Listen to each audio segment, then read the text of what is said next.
Kavita Jamra from Shri Krishna Pranam School. Welcome you all in our today's EVS class.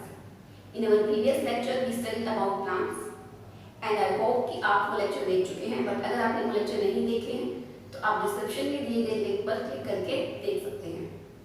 So students, let's begin our today's class and our today's topic is fundamental unit of life. जो life है उसकी fundamental unit क्या है, उसकी basic unit क्या है, आज हम उसके बारे में पढ़ने वाले हैं. तो उसके बारे में पढ़ने से पहले जो आपका एनवायरनमेंट है, जो आपका सराउंडिंग है, आप उसमें देखिए आसपास. आपके आसपास जितनी भी चीज़ें हैं या आपके हाथ में जितनी भी चीज़ें हैं वो सब किसी न किसी चीज़ से मिलकर बनी है. जैसे अगर आपके हाथ में कोई पेन, पेंसिल या नोटबुक है तो वो भी किसी न किसी चीज़ से मिलकर बनी है. आप अपने घर में बैठे हैं तो आपका घर वो भी किसी न किसी चीज़ से मिलकर बना है. जैसे कि आपके घर की फंडामेंटल यूनिट क्या होगी, BRICS.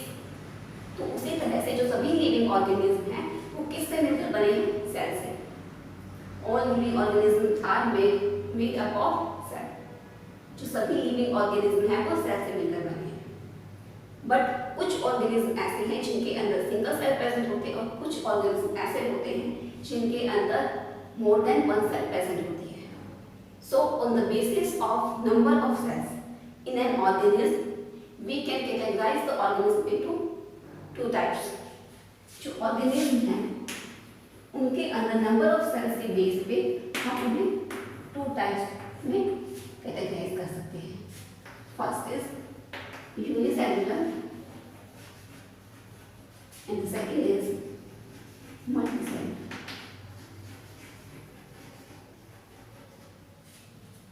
So if we talk about unicellular,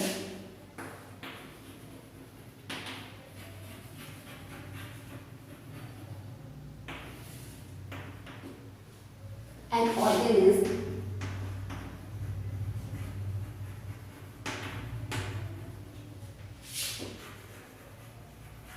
that consists of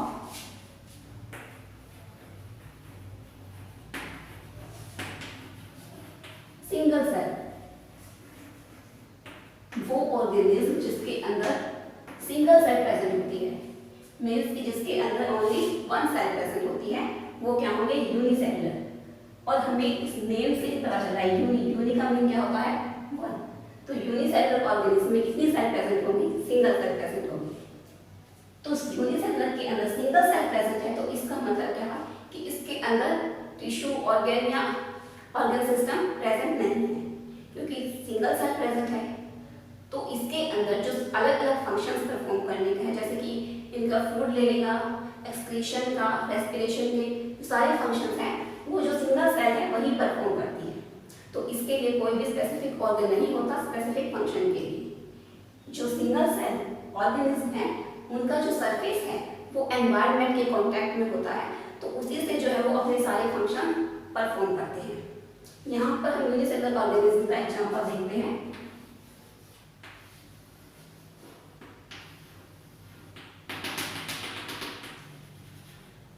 ये है एमीबा.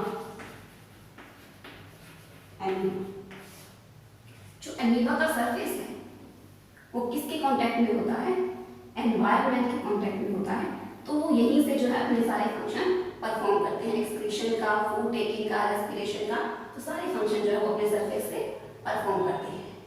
और हम सिंगल सेल के अंदर कौन कौन से एग्जांपल दे सकते हैं, बहुत सारे प्रोटोजोन्स, कुछ बैक्टीरिया और अमीबा आपने पढ़ा है जैसे कि. तो ये सब इसके एग्जांपल हो गए यूनिसेलुलर ऑर्गेनिज्म के. तो अब हम देखते हैं multicellular organism.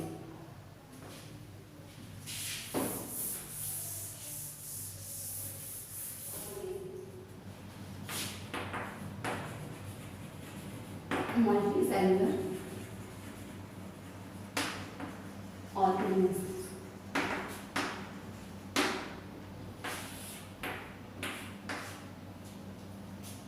Multicellular as the name suggest, multi means बहुत ज्यादा, organism which are made up of many cells. which are made up of many cells. वो क्या होते हैं? Multicellular organisms are called multicellular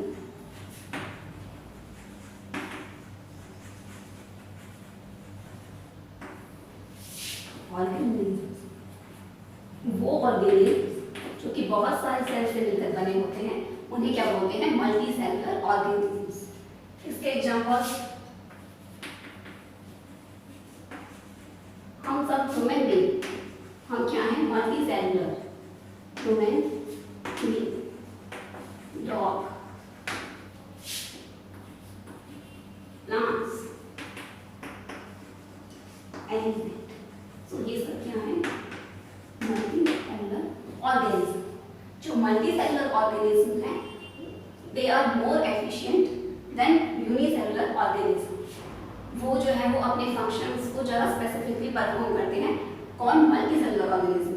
क्योंकि इनके अंदर जो है वो स्पेसिफिक ऑर्गन सिस्टम, टिश्यू ये सब प्रेजेंट होते हैं अपने फंक्शंस परफॉर्म करने के लिए. So they carries out their work more efficiently as compare to unicellular organism. तो अब जो है हम सेल्स के कुछ फैक्ट्स देखते हैं सेल के बारे में.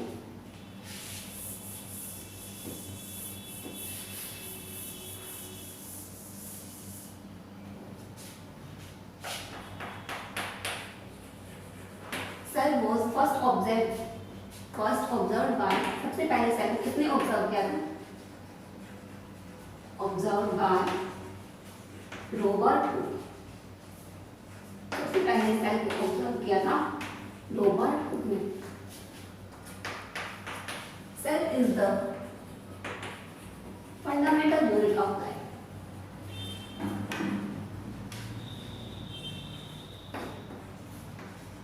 Fundamental unit of life.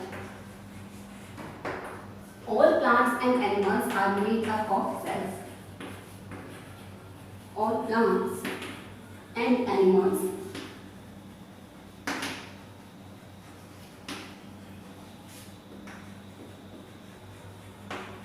made up of cells. Each cell arises from pre-existing cell.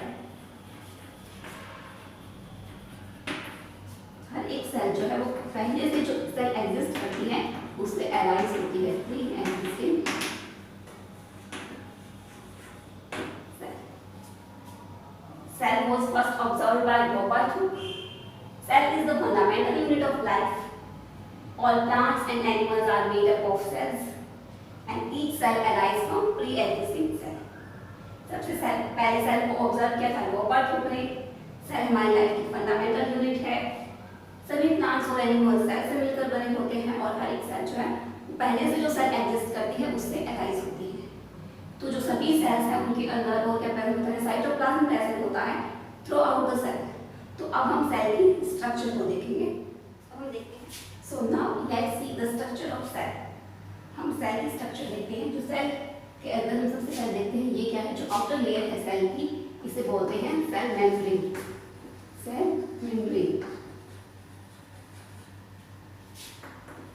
ये है न्यूक्लियस. न्यूक्लियस के अंदर क्या प्रेजेंट है? न्यूक्लियोलस.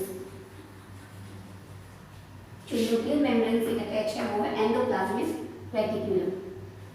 वो जिसके ऊपर राइबोसोम्स प्रेजेंट है ये है रफ एंडोप्लाज्मिक रेटिक्यूलम. और जो रफ एंडोप्लाज्मिक रेटिक्यूलम के बाहर की साइड है जिसके ऊपर राइबोसोम्स प्रेजेंट नहीं है वो है smooth endoplasmic reticulum. Rough endoplasmic reticulum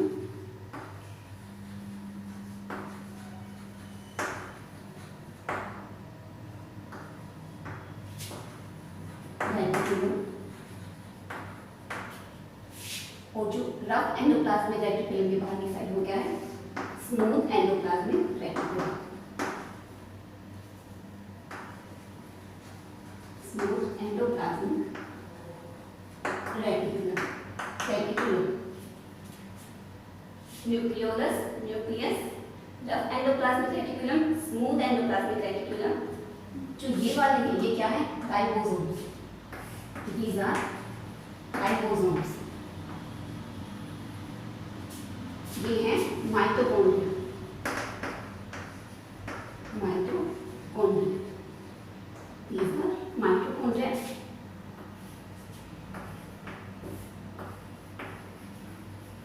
Golgi apparatus.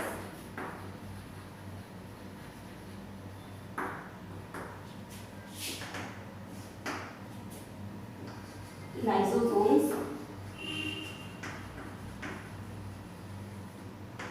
These are lysosomes and these are vacuoles.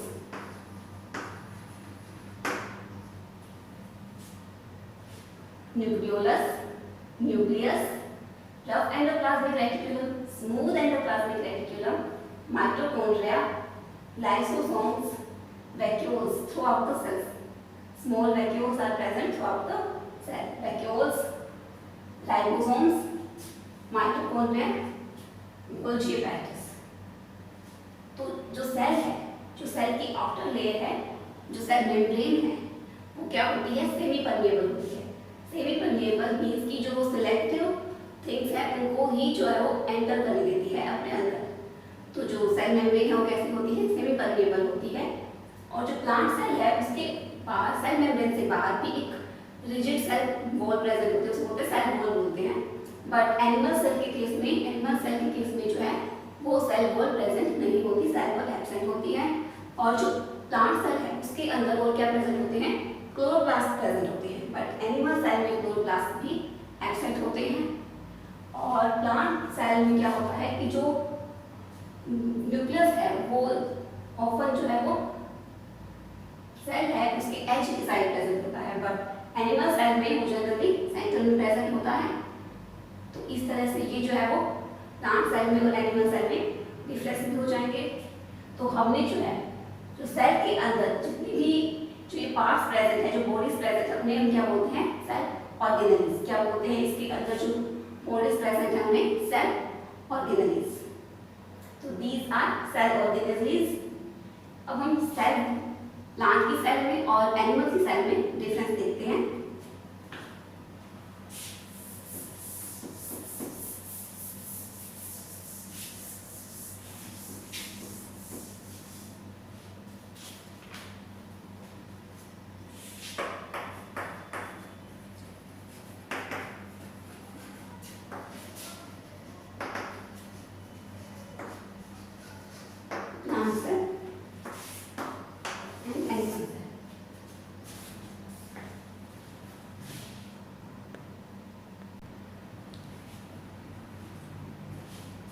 तो सेल के अंदर हमने जो सेल ऑर्गेनेल्स देखी, अब हम उन सेल ऑर्गेनेल्स के कुछ फंक्शंस देख लेते हैं।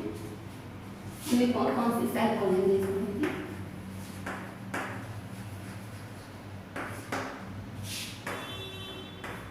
Nucleus, nucleolus, mitochondria, ribosomes, lysosomes,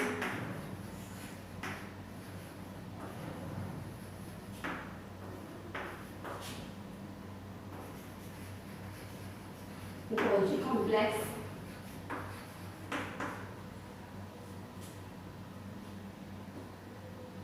nucleus, nucleolus, mitochondria, ribosomes, endoplasmic reticulum, endoplasmic reticulum.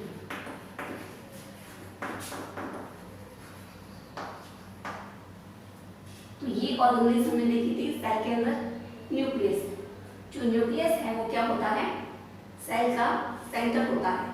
तो जो कंट्रोल सेंटर है सेल को कौन, जो उसके सारे फंक्शन है वो कौन कंट्रोल करेगा? न्यूक्लियस। तो न्यूक्लियस को हम और क्या बोलते हैं? ब्रेन ऑफ सेल भी बोलते हैं। जो सेल का ब्रेन है वो भी हम इसको बोलते हैं न्यूक्लियस को। और न्यूक्लियस के अंदर क्या प्रेजेंट होता है? न्यूक्लियस। माइटोकॉन्ड्रिया, जो सेल के अंदर है, जो माइटोकॉन्ड्रिया प्रेजेंट होते हैं उसे पावर हाउस ऑफ सेल कहा जाता है। पावर हाउस ऑफ सेल क्यों कहा जाता है? क्योंकि माइटोकॉन्ड्रिया के अंदर जो है वो एनर्जी बनाई जाती है, जो कि एटीपी की फॉर्म में हमें जो एनर्जी चाहिए वो कहाँ पे बनती है? माइटोकॉन्ड्रिया के अंदर। So mitochondria is also known as the power house of cell. Ribosomes, जो राइबोसोम्स है किसके ऊपर प्रेजेंट होते हैं? रफ एंडोप्लाज्मिक रेटिकुलम के अंदर प्रेजेंट होते हैं, के ऊपर भी प्रेजेंट होते हैं और थ्रू आउट द सेल भी प्रेजेंट होते हैं। तो राइबोसोम्स जो है वो क्या फंक्शन परफॉर्म करते हैं? राइबोसोम्स प्रोटीन सिंथेसिस में हेल्प करते हैं। प्रोटीन सिंथेसिस कौन करेगा? राइबोसोम्स। लाइसोसोम्स, जो लाइसोसोम्स है उनके अंदर एक स्ट्रॉन्ग डाइजेस्टिव एंजाइम होता है जो डाइंग सेल को डाइजेस्ट करने में हेल्प करता है। सो लाइसोसोम में क्या प्रेजेंट होता है? Digestive enzyme. So lysosomes are also known as the suicidal web of cell. Next है गोल्जी कॉम्प्लेक्स। जो गोल्जी कॉम्प्लेक्स है, जो प्रोटीन सिंथेसिस किया राइबोसोम्स ने, वो प्रोटीन कहाँ पे आएगा? गोल्जी कॉम्प्लेक्स के अंदर। तो वहाँ पे प्रोसेसिंग के बाद जो अदर पार्ट्स है उसको डिस्ट्रीब्यूट कौन करेगा? Golgi complex. Endoplasmic reticulum, endoplasmic reticulum बताया गया आपको। एंडोप्लाज्मिक रेटिकुलम के ऊपर क्या प्रेजेंट होते हैं? राइबोसोम्स। तो रफ एंडोप्लाज्मिक रेटिकुलम, और जिसका राइबोसोम प्रेजेंट नहीं होती वो होता है स्मूथ एंडोप्लाज्मिक रेटिकुलम। तो इस तरह से ये थी सेल ऑर्गेनिजम्स। अब हम देखते हैं प्लांट सेल और एनिमल सेल के अंदर डिफरेंस। तो प्लांट सेल और animal cell,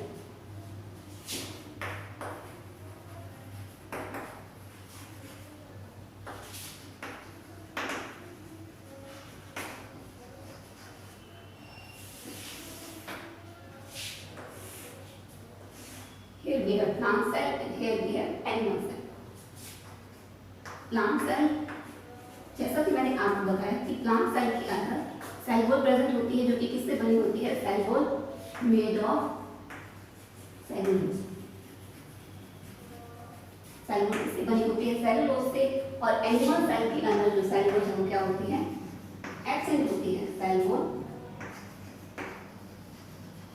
absent, cell wall है वो प्रेजेंट ही नहीं होती। जो प्लांट सेल है उसके अंदर न्यूक्लियस जो होता है, nucleus at the edge of cell,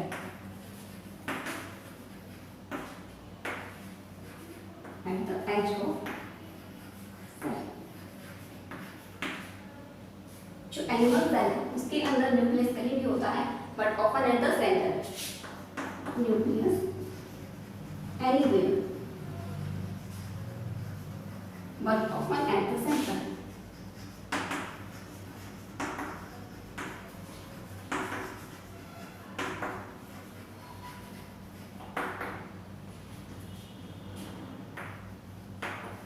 जो प्लांट सेल है उनके अंदर क्लोरोप्लास्ट प्रेजेंट होता है।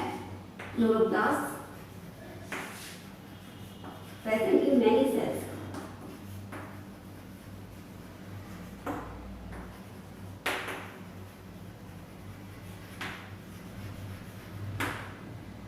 क्लोरोप्लास्ट नेवर प्रेजेंट, इनके अंदर जो क्लोरोप्लास्ट प्रेजेंट नहीं होता। Chloroplast never, chloroplast never present. जो प्लांट सेल है उनके अंदर लार्ज सिंगल वैक्यूल प्रेजेंट होता है। Large single vacuole.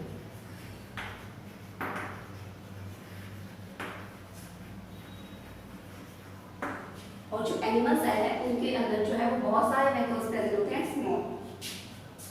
So small vacuoles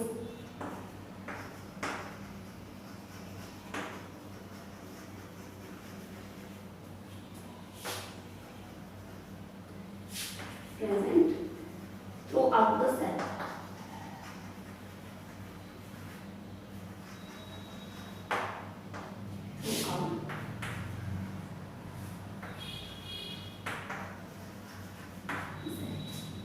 So these are difference between plant cell and animal cell. Plant cell के अंदर क्या है? सेल वॉल किससे बनी होगी? सेलुलोज से। और एनिमल सेल के अंदर सेल वॉल जो है वो एब्सेंट होगी। जो प्लांट सेल है उसके अंदर क्या होगा? Nucleus at the edge of cell, at the edge of cell. जो सेल है उसका जो किनारा है उसके ऊपर क्या प्रेजेंट होगा? न्यूक्लियस। और इसके अंदर क्या होगा? Nucleus anywhere but often at the centre. Generally nucleus जो है वो सेंटर में प्रेजेंट होता है और सेंटर के अलावा भी और कहीं प्रेजेंट हो सकता है। प्लांट सेल में chloroplast present in many sales. जो बहुत सारे सेल्स है उनके अंदर जनरली जो है वो क्लोरोप्लास्ट प्रेजेंट होता है। बट एनिमल सेल के केस में जो है बेसिकली क्लोरोप्लास्ट प्रेजेंट नहीं होता। लार्ज सिंगल वैक्यूल प्रेजेंट होता है, बट एनिमल सेल के केस में क्या होता है कि स्मॉल वैक्यूल्स प्रेजेंट होते हैं, कि स्मॉल वैक्यूल्स बहुत सारे प्रेजेंट होते हैं जो कि पूरी सेल के अंदर प्रेजेंट होते हैं throughout the cell. So these were the difference between plant cell and animal cell. Cell की स्ट्रक्चर हम देख चुके हैं, तो अब हम देखते हैं कि हमने क्या कहा था कि cell is the basic unit of life, fundamental unit of life. तो अब जो सेल है उससे पूरा ऑर्गेनिज्म कैसे बनता है वो देखते हैं। सबसे पहले क्या होती है cell? As we know that cell is the structure and functional unit of life. Cell is the structure and functional unit of life. जो सेल है, सेल मिलकर क्या बनाएंगे? टिश्यूज। सेल से मिलकर क्या बनेंगे? Tissues. Tissue aggregate and make tissue क्या बनाएंगे? ऑर्गन। टिश्यू बनाएंगे ऑर्गन। जब ऑर्गन मिलेंगे बहुत सारे तो क्या बनाएंगे? Organ system. Organ system.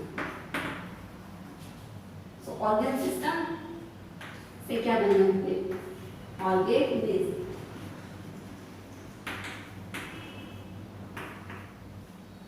Cell से क्या बने? Tissue. Tissue is the aggregation of cell. तो टिश्यू जो है वो स्पेसिफिक फंक्शन परफॉर्म करेंगे, स्पेसिफिक टिश्यू जो है वो स्पेसिफिक फंक्शन परफॉर्म करेंगे। सेल के अंदर डिफरेंट डिफरेंट टाइप की सेल हो सकती है, जैसे कि RBC red blood corpuscles, WBC that is white blood corpuscles, nerve cells. तो ये सब सेल्स के टाइप हैं।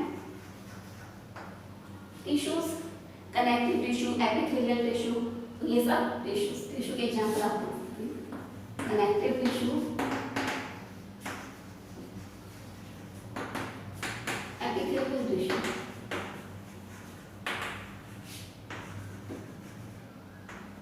Epithelial tissue. ऑर्गन, जब टिश्यू इकट्ठे होंगे तो वो क्या बनाएंगे? ऑर्गन। टिश्यू मिलकर क्या बनाते हैं? ऑर्गन। ऑर्गन के अंदर लिवर, किडनी, ब्रेन, ये सब किसके एग्जाम्पल है? ऑर्गन के। तो टिश्यू मिलकर क्या बनाएंगे? ऑर्गन।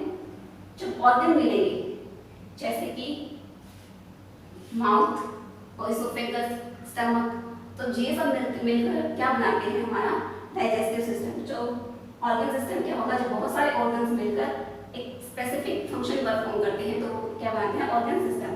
जैसे कि हमारे नोज, विंडपाइप, लंग्स, तो ये सब मिलकर क्या बनाते हैं? हमारा रेस्पिरेटरी सिस्टम। तो ऑर्गन सिस्टम के अंदर एग्जांपल क्या हो जाएंगे? रेस्पिरेटरी सिस्टम,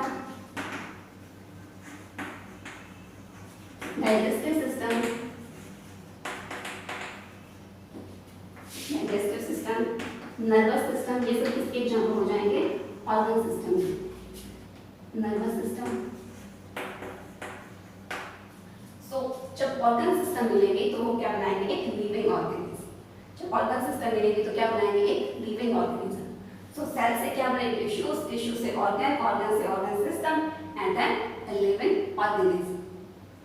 तो इस तरह से जो है वो एक लिविंग ऑर्गेनिज्म बनता है।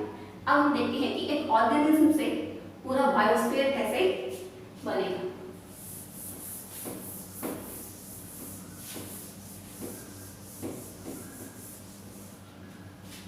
हमने ऑर्गेनिज्म तक हम देख चुके हैं। ऑर्गेनिज्म जो ह्यूमन बीइंग है वो क्या है? ऑर्गेनिज्म। जब सारे ह्यूमन बीइंग को हम एक साथ लेकर चलते हैं तो क्या होगी? ह्यूमन की पॉपुलेशन, तो वो एक ऑर्गेनिज्म की पॉपुलेशन होगी। वैसे ही जैसे कि एलिफेंट्स हुए, तो जब हम सारे एलिफेंट्स को इंक्लूड करते हैं तो किसकी पॉपुलेशन हुई? एलिफेंट्स की। तो इस तरह से जब डिफरेंट ऑर्गेनिज्म इकट्ठा होते हैं तो वो क्या बनाते हैं? पॉपुलेशन।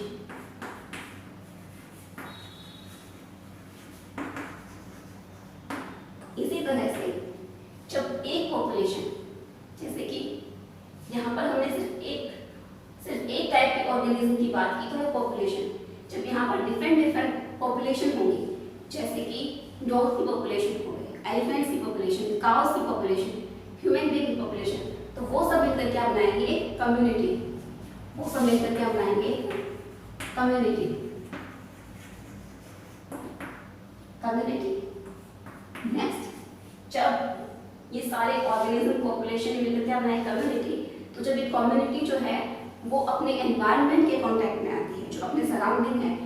हमें क्या चाहिए, एयर, वाटर, लैंड, बिल्डिंग, सब इन सब को हम इंक्लूड करेंगे तो क्या बनेगा, इकोसिस्टम। तो क्या बनाएंगे, इकोसिस्टम। इकोसिस्टम डिफरेंट हो सकते हैं, जैसे कि पॉन्ड एक इकोसिस्टम है, लैंड इकोसिस्टम, फॉरेस्ट इकोसिस्टम है। तो इस तरह से जब बहुत सारे इकोसिस्टम, जो अर्थ पर सारे इकोसिस्टम को हम इंक्लूड करेंगे तो वो मिलकर क्या बनाएंगे, बायोस्फीयर। तो जो बहुत सारे इकोसिस्टम मिलकर क्या बनाएंगे, बायोस्फीयर।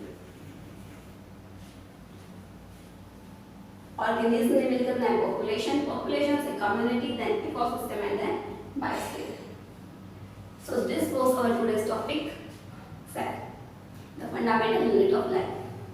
आपको हमारी आज की क्लास कैसे लगी ये हमें प्लीज़ जरूर बताएं, और अगर आपको क्लास अच्छी लगी हो तो प्लीज़ इसे लाइक करें, अधिक से अधिक शेयर करें, और अगर आपने हमारा चैनल अभी तक सब्सक्राइब नहीं किया है तो प्लीज़ इसे सब्सक्राइब करें। और अगर आपको क्लास अच्छी नहीं भी लगी तो आप हमें अपने सजेशन कमेंट बॉक्स में कमेंट कर सकते हैं।